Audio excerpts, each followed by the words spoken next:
Hello,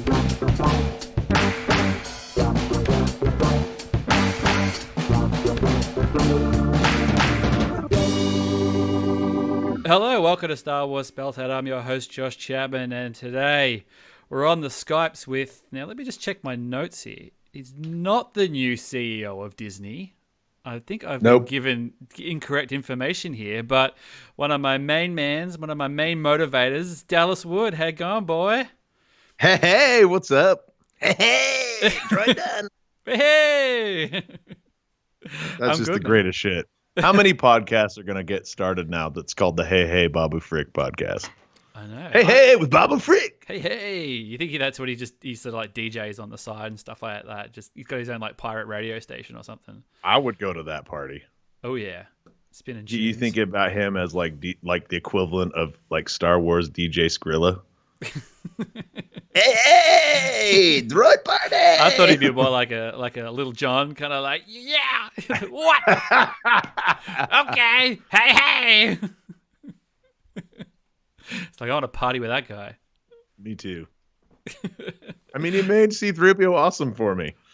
I've just been watching that Hip Hop Evolution on Netflix. Have you seen that? The documentary great stuff. Series? Yeah. And it's quite funny. They get to like the Crunkin and the Little John, and they just talk to Little John. He's just kind of a regular dude, really. You know, he can't be on all the time, I guess. Nah. But I guess that's the... Snoop Dogg cracked me up when he had that reality show with his kids. Oh, yeah. Is that when he's the football coach or whatever? No, this was before that. It was like a quick, like 10-episode little show with him and his wife and his kids. And half the show, he goes out to this man cave he has, which is like he's built a he shed, basically. It's like a he shed. And it's this loft, and he just eats Roscoe's chicken and waffles and smokes weed in there all day. I'm just like, my man, you got millions, man. That's what I do. I was watching some YouTube thing where they were like comparing like fried chicken recipes, and they had like four. There was like Snoop's one, Martha Stewart's one, Gordon Ramsay's one, and some other person. And like apparently Snoop's was the best. Like they did like this taste test, and they just like Snoop's fried chicken recipe was the one to go for. So his weed is great too, by the way. All right. Well, I don't know what Babu Frick's fried chicken recipe's like, but you know, it could it's be fried Minnock. That's true. Kentucky Fried Minnock, KFM. Nice. Keep everybody nice and hungry. Yep. So yeah, new Disney CEO. What's going on now? Bobby Iger was always stepping down, wasn't he? This isn't like some kind of... Oh, this is not like...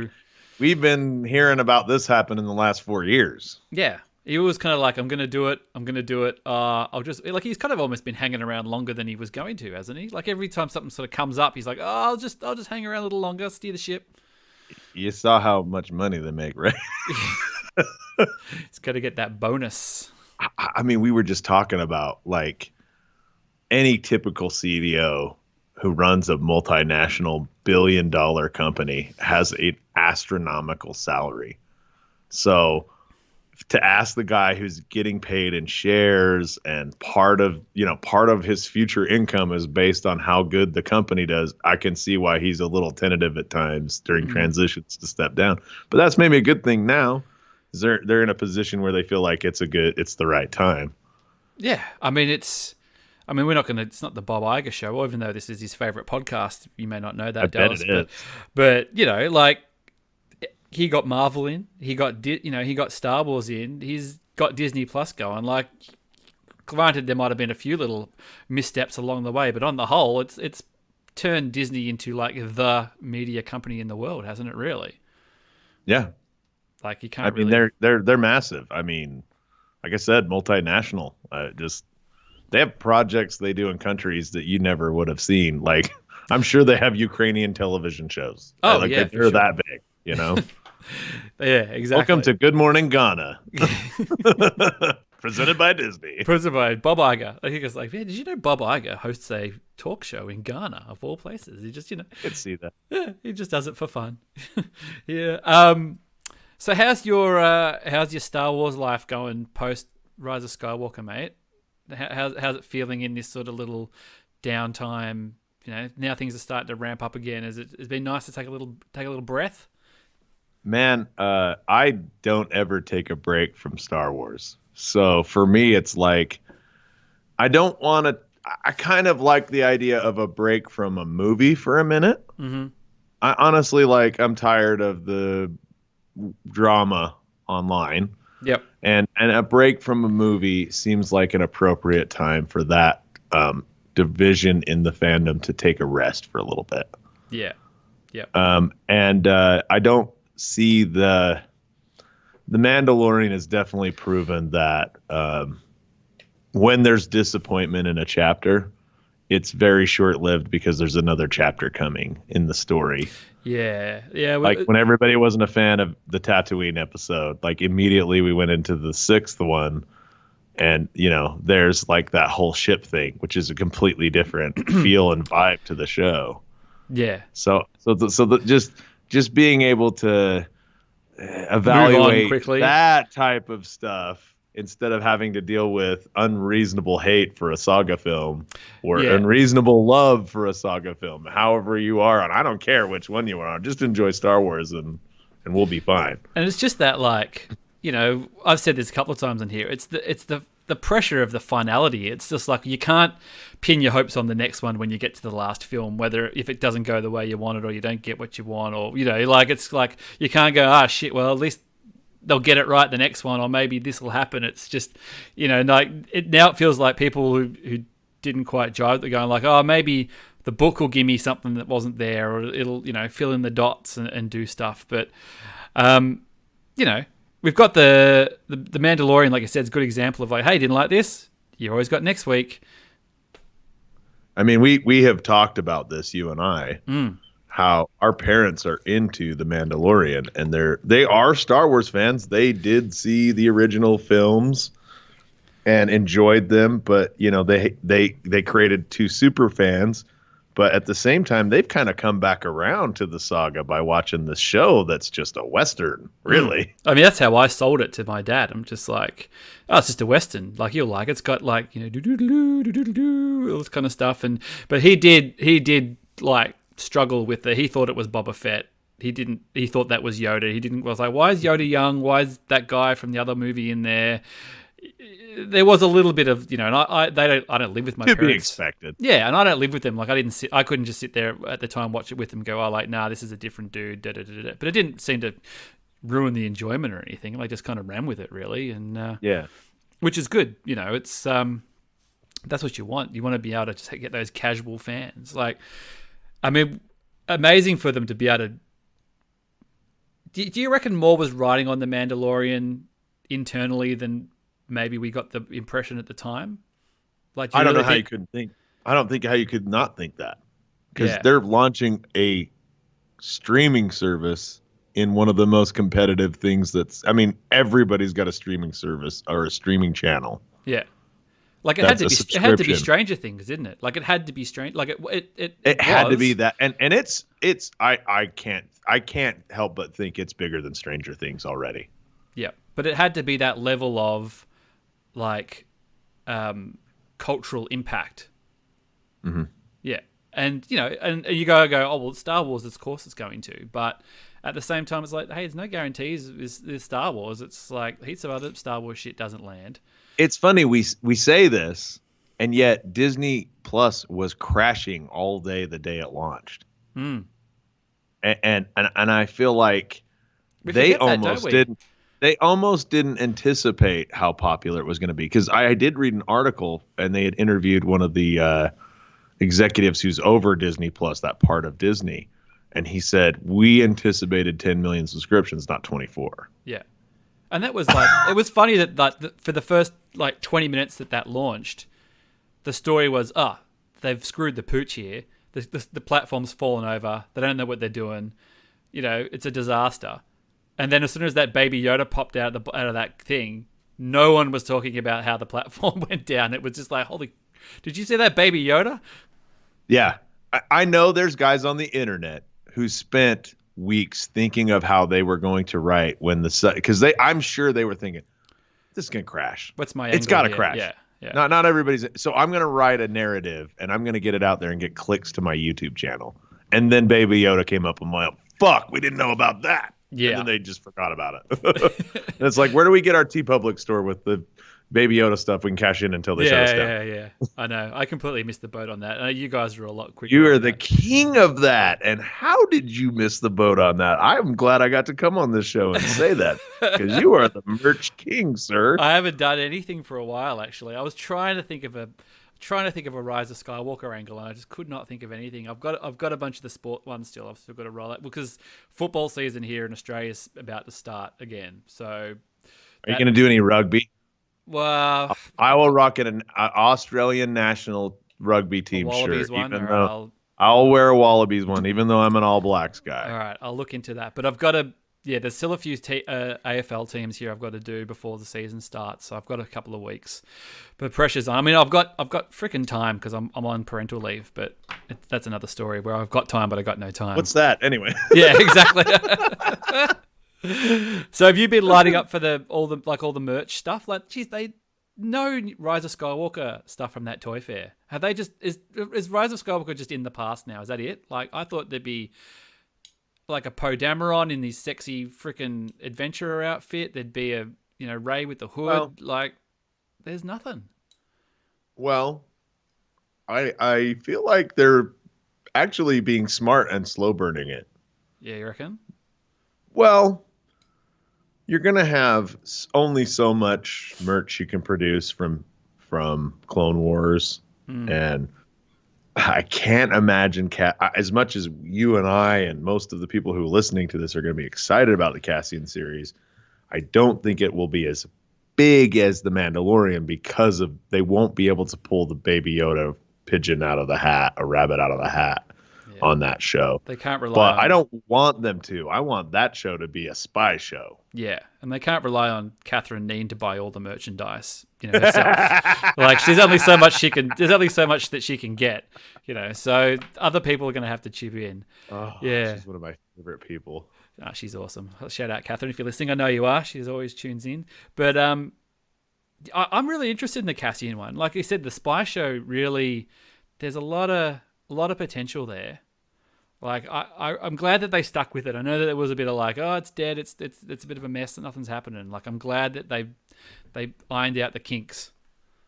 I mean, how many years do we have between what you would call the beginning of the rebellion, where they're actually running operations, where he would be?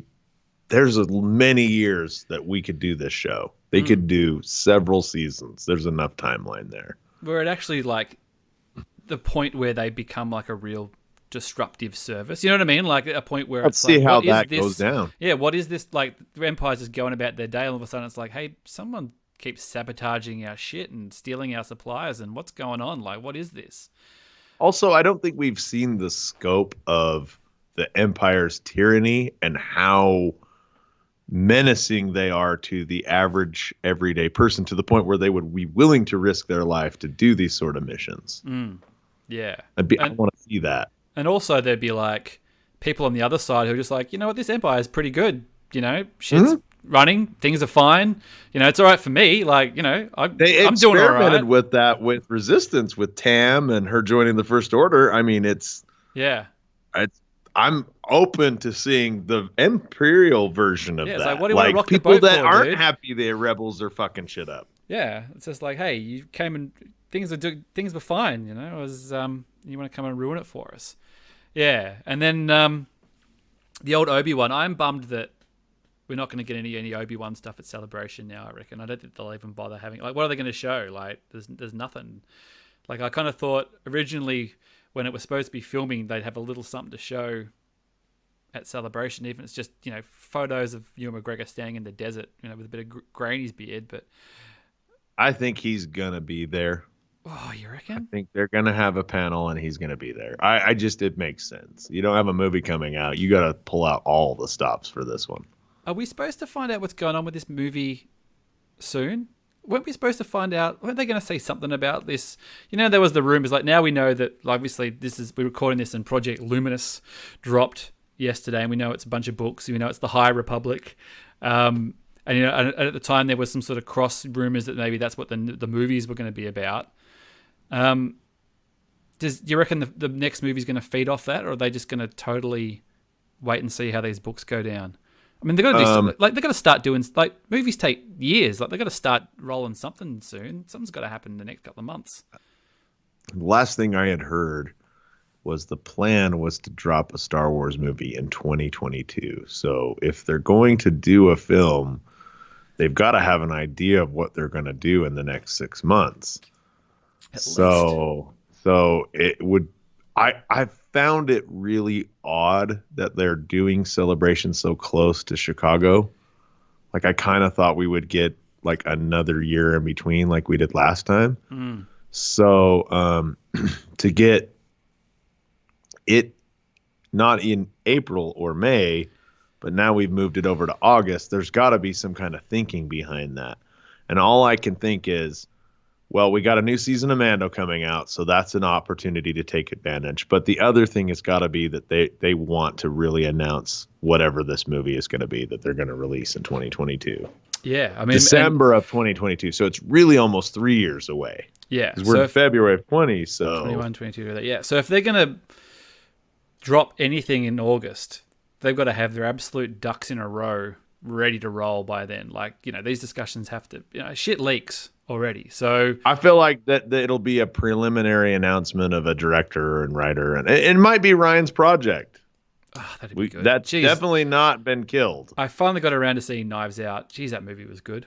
How did you wait so long, sir? Oh, it's just Christmas and other shit.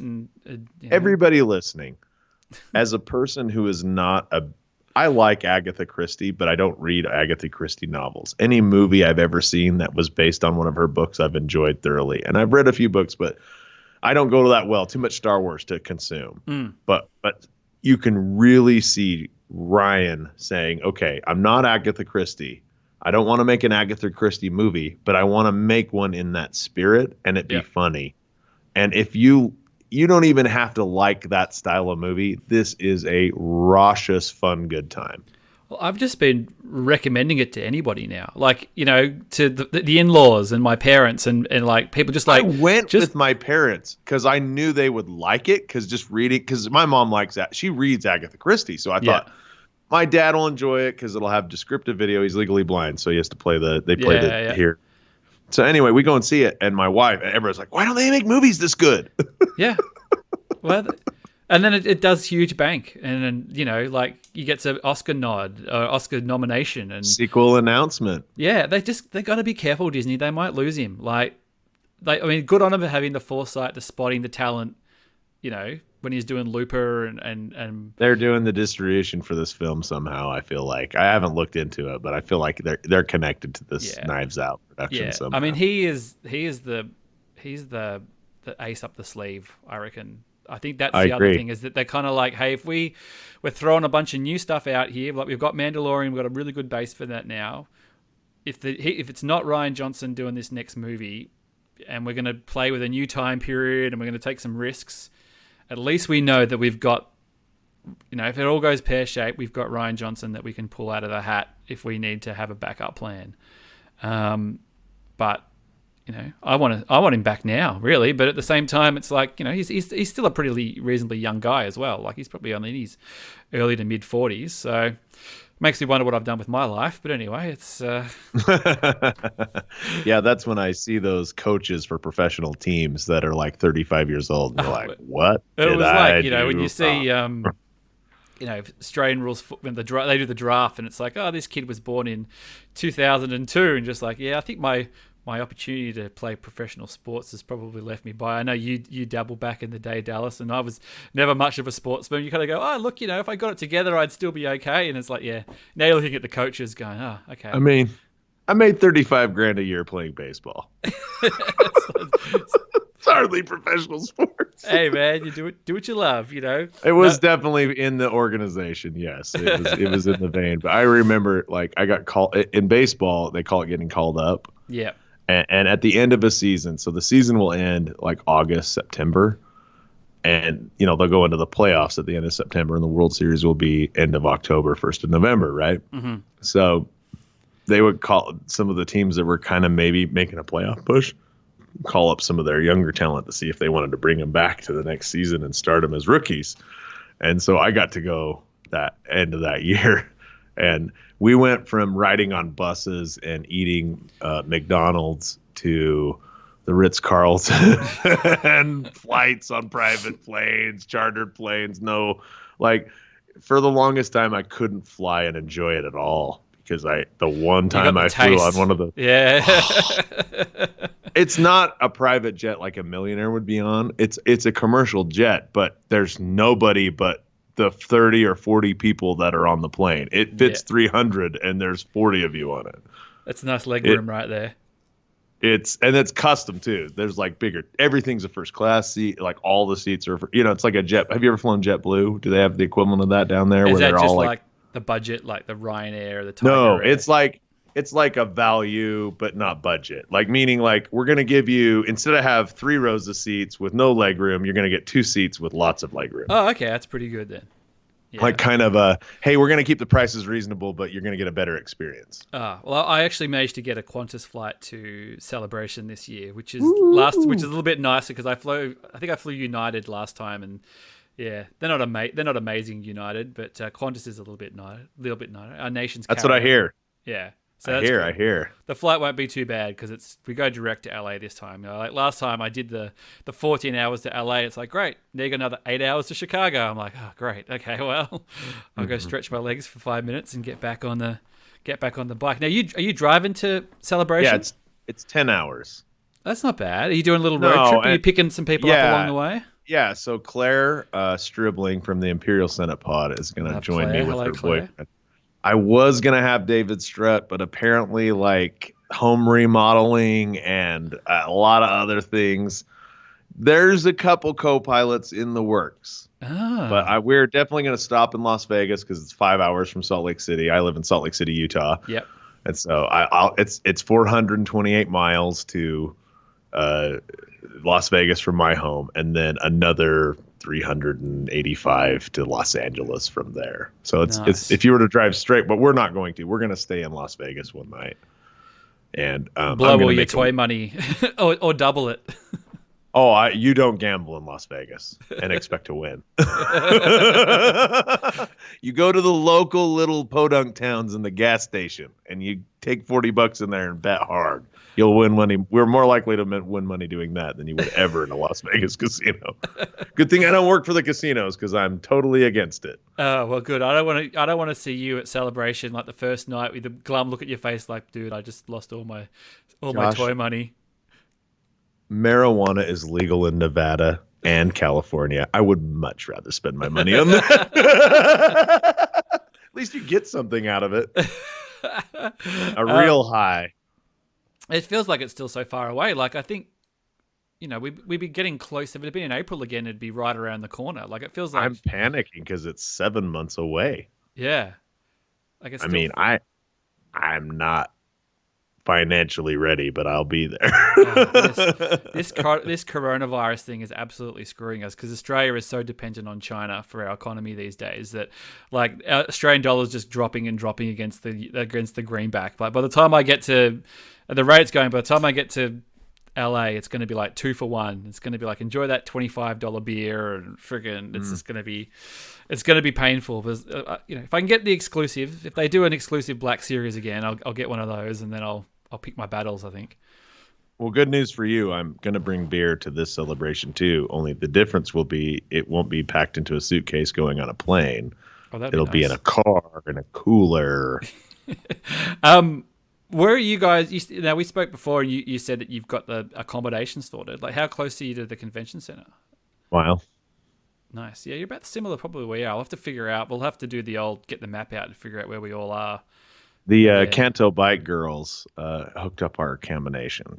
Brittany and Emily, they got us all set up. So the Bad Motivators and the Canto Bike crew are all... It's always good to get some girls to organize accommodation because they've probably got, slightly higher standards. Brittany got us a place with a pool this time. Oh, nice. Oh, yeah. I think... I don't think we've officially named it like we did for Chicago. That was Echo Base. I've been saying that we should call it the Ewok Village, but we'll see. Yeah, I like ours. Ours is Disney themed, the house, because it's right across the road from Disneyland. So it's obviously just a place that's always used for people who are going to Disney. So it's already got like the Frozen room and the Cars room and the Disney princesses room. So it's probably just going to be the Disney house, I think. So we'll have to figure out who gets what, who gets to stay. It's called in the Magic room. Kingdom. That's boom. There you Let's go. go buy some shrooms and we'll call it the Magic Kingdom. I think it's got a hot tub as well. So it's nice. Yeah, just hanging I'll out. be honest, like that dinner we had in Chicago was one of my favorite moments of the whole trip. Yeah. Well, I just want like 4 or 5 of those, like I just want to be able to congregate. The panels just feel so secondary this year, because there's no, like you said, no movie. It'll be cool. There'll be cool stuff. There'll be things to do. But at the same time, I'm just like, I just want to get time to make sure I see everybody and hang out and have fun, really. Like it's good that there's a convention on, but I'm kind of like, hey, if you could find an excuse for everyone just to be in the same place, you could just hang out, really. Yeah. I'm definitely excited for Steele's show this time. I'm definitely not going to get as drunk as I did last time. And when I tell everybody out there, I got drunk enough where I didn't cause problems, but I don't remember anything. I don't remember you being too bad, but I'll have to put my memory on. We were sort of at the front for the show and then just sort of buzzing around afterwards. Apparently, when you entertain a lot of people, they want to buy you a lot of drinks. Oh yeah, that's a nice. You're doing a little shuffle for them or something, were you? No, it was just, like they would always come up to me, I gotta buy you a beer. We love your show. I'm like, thank you for that beer. Thank you. Right, yeah. I had a few people who knew me from the podcast, but we're pretty new back then. I'll be curious to see. Yeah, you've definitely grown big time. Yeah, we've got way more listeners now, but I don't know. People probably like, hey, can we some free shit? I don't know. We'll see. We'll see how we go. So, what are you hoping for? Like, is Mando season 2 your jam this year? That's your big Star Wars thing. I'm obviously excited for that, but I think when we get to Cassian, I'm actually super excited for Cassian. Mando I knew would be great. It was almost like you put Mandalorians in, and Filoni, and that shit's gonna be all great. But we getting that having Cassian seen the panel? director do her episodes that she's, you know what I mean? Like, yeah, let's see that shit. I want to see that Cassian season. I'm more excited for that. I guess I can admit to being more excited about Cassian because I already know Mandalorian season 2 will be great. Yeah. Like it's already sort of set a bar that's pretty. Yeah. Yeah. I don't know why they lower the bar in the second season. No. In fact, I feel like they have to ante it up, but I won't be disappointed if they keep it the same because that was a great level. Yeah. Well, yeah, they're talking like spinning off that and stuff as well now. So it's just like you just don't want to screw the pooch. Do you know who's if they got all the same directors back? Are they doing same eps? I haven't heard anything because I know they're shooting it. Like I have no idea. Like that's one thing. I'm sort of weird that they haven't gone, hey, Taika Waititi's doing one. Hey, Bryce Dallas Howard's all doing we've heard one. from Taika was that, hey, if you were going to be in a Star Wars movie, direct a Star Wars movie, would you? He's like, yeah. I mean, dumbest question ever, right? Yeah, of course. If you know anything about Taika, he wants to do a Star Wars movie. I can't imagine him turning it down. Just let him off the chain, let him Ragnarok it, like let's do something a little bit sort of, yeah. There's no if point. you ever wanted that Coruscant underworld movie, I would pick that guy. Would be my first choice to do that film. I mean, you got to let the Taika Waititi in. You can't just get him and have him. You got to let the bird fly. You know what I'm saying? Yeah. I would love to see that. Dude, we've had to do. You've got places to be. This is just a little episode because you know what? You want nothing, or do you want Dallas Wood? So, come on. I was like, you did my Patreon show for the Bad Motivators. I'm like, I might as well throw it back and pay it, a little bit in. Forward. Let's do a little mini episode. I've been dying to be on here anyway since we were on as a show. So yeah, and I've been. What was that about 4 months ago? 5 months ago? Yeah, I've been really sick, so possibly that we wouldn't have got any show at all. So when I've gotten better and I got my main man on the mic, dude, anybody who listens to this show knows where your stuff is, but just let the people know one more time. All right, so I'm on the Bad Motivators podcast. It's on Twitter at @the_Motivators, and I'm at Tarkin Tangents because I have a Patreon show where we drink and talk about Star Wars. Also, we just released a new Star Trek show. So if you're a fan of the Bad Motivators and fan of Star Wars, but you're also a fan of Star Trek and you just want to hear me and Steve just get crazy about Star Trek. Because, like, for me, Star Trek, I have no rules. I will just say the craziest shit. Because I don't care if I offend anybody. So it's a fun time. Great. Anyway. Awesome. That'll be released free, by the way. So everybody will get a taste of that soon. I don't know when Eric or Luke's going to put that on the main show feed, but we're going to drop it for free the entire episode. Nice. So everybody can get a taste of that. I'm hoping that'll actually do really well because I enjoy doing it. First, I just want to first taste is free, man, as they say. First taste is free. Yeah, like drugs, I think. I think it's going to be cocaine. I don't know. I might be wrong. You guys tell me. Well, you can find all our stuff at StarWarsSpelledOut.com. All our stuff is on there. If you like Peppa Pig, do a Peppa Pig podcast with our buddy Matt Frost. And yeah, dude, short and but you can sweet. listen to Bad Motivators with you on it. And listen to Bad Motivators with me. There's an episode with me on it. I'm always happy to come on. I know you guys missed Eric last week. I was like, dude, where's the call up? I was there. But you guys are having too much fun with Dad not there, really. You didn't want anybody. It was a late scratch. So. and you might want to hit them up. I'm not going to be there next week. So. All right. Well, we'll see how we go. Dude. Yeah. Thank you so much. All right. We'll Thank see you soon. Yeah. Have fun. Later.